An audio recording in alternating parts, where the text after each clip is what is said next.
Today, people ride buses to places near and far. Today, we are taking a long bus ride. At the bus station, we must first buy a ticket. George and his father are buying their tickets.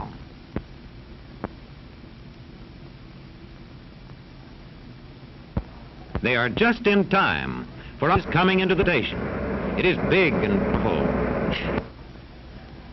Mr. Fisher drives our bus.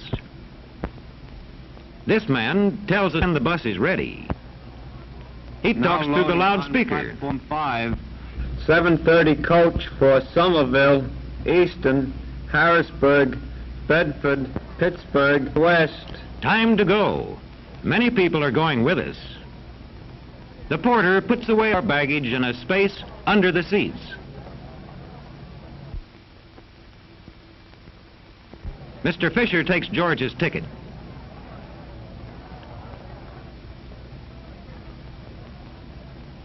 Inside, the passengers are finding their seats. George likes to sit in front so he can watch the driver. Before Mr. Fisher starts the bus, he closes the door and starts the motor. Then he backs the bus away. Out of the station we go, and on our way. Right on time, too.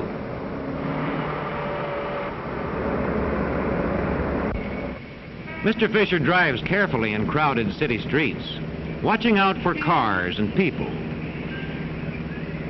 He switches a signal to warn drivers behind him that he wants to make a turn.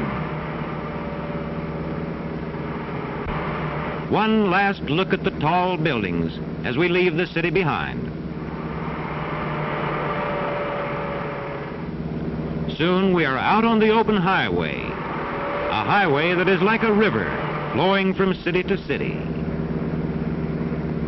Cars, buses, and trucks roll over it day and night.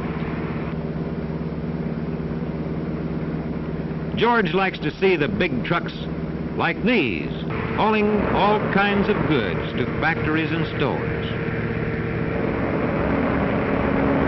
But Mr. Fisher keeps his eyes on the road, watching the road and the other cars all the time. A traffic light stops us.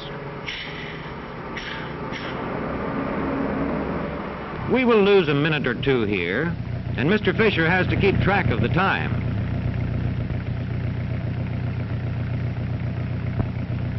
"9:56. He's still on schedule. But now the stoplight is changing to go. He shifts gears. He moves ahead quickly. He still has many miles of driving to do. He knows just how fast to go on each part of the road, to keep on time and to drive safely. Now watch this driver coming out of a side road.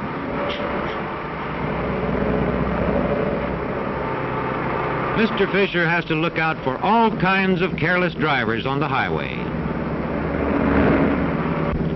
He sees in a big mirror cars coming from behind.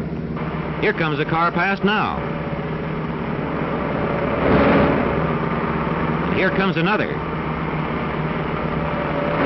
Mr. Fisher always drives safely and never passes another car when he can't see the road ahead.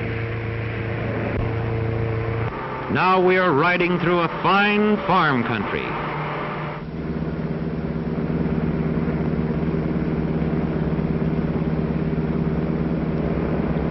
Look there, farm boys and girls wishing the driver good luck as we roll onward. A train is coming. But we need not stop for trains. Our highway goes under the railroad through this underpass.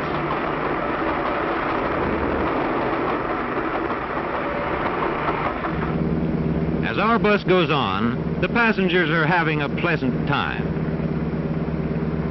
Some watch the scenery, others read, while others find napping the most pleasant way to travel.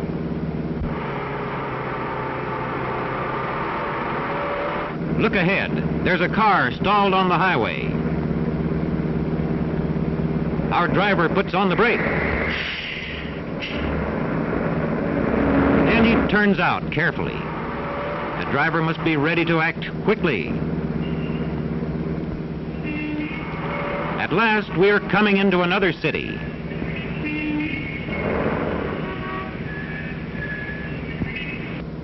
The bus turns into a station much like the one from which we started.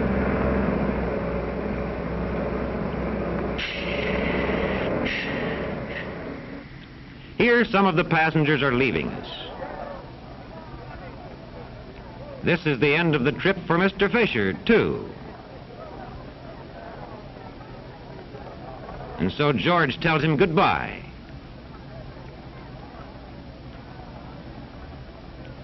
A new driver, Mr. Thompson, will take us on from here. Mr. Fisher turns over the tickets. Everything in order, Mr. Thompson is ready to go to work.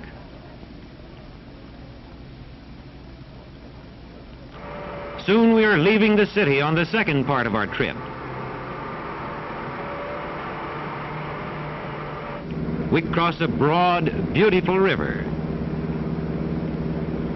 Out on the road, Mr. Thompson settles to his work.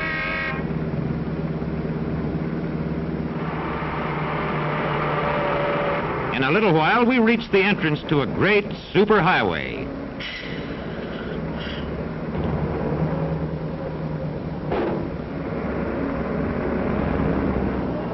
On this wide superhighway, Mr. Thompson can drive more safely and more easily.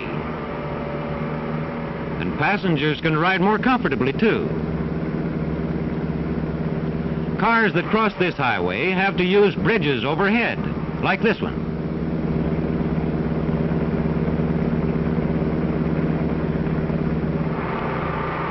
Wide, separate lanes and well-built curves mean faster, safer driving.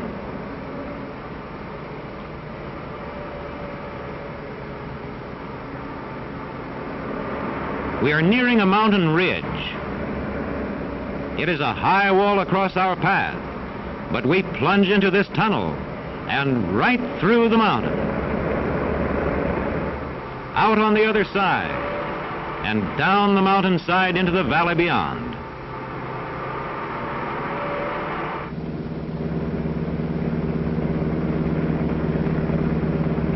Now we come to a place where the bus stops to give us a short rest.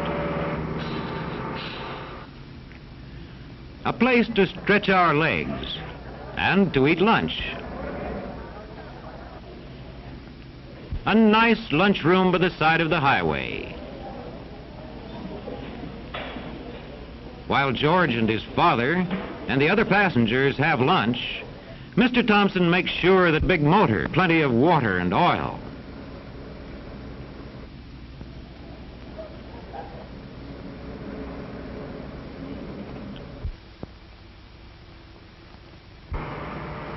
In a little while, we are on our way again. The passengers settle down for the last hours of the trip.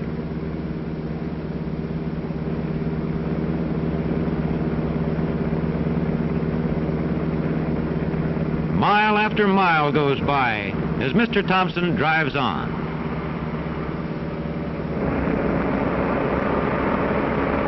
Now we cross a valley of steel mills and factories. We're nearing the end of our long ride. Mr. Thompson's work for the day is almost over. The passengers get ready to leave the bus.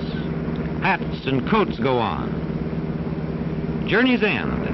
Mr. Thompson has driven another long bus trip safely and on time.